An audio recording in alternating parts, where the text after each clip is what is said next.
बहुत समय पहले की बात है, जब धरती पर अधर्म बढ़ रहा था और असुरों ने मानव जाति पर अत्याचार करना शुरू कर दिया था।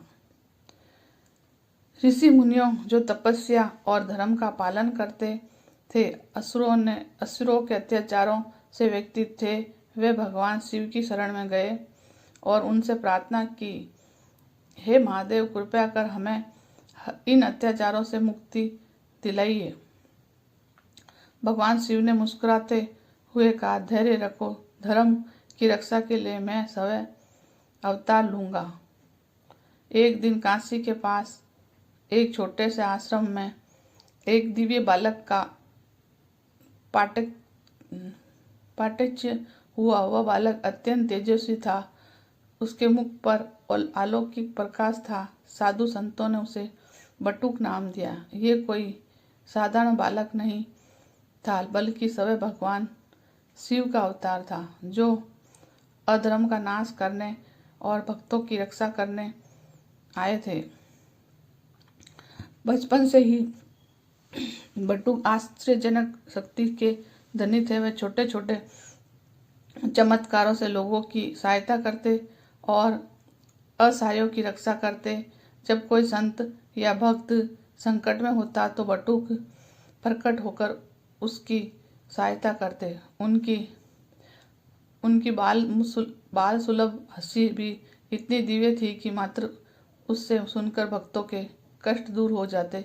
उसी समय अंधकासुर नामक असुर ने काशी पर आक्रमण कर दिया। वह इतना शक्तिशाली था कि देवता भी उससे भयभीत थे। उसने यज्ञों को नष्ट करना शुरू कर दिया, मंदिरों को तोड़ डाला और ऋषि मुनियों को बंदी बना लिया। चारों ओर हाहाकार मच गया।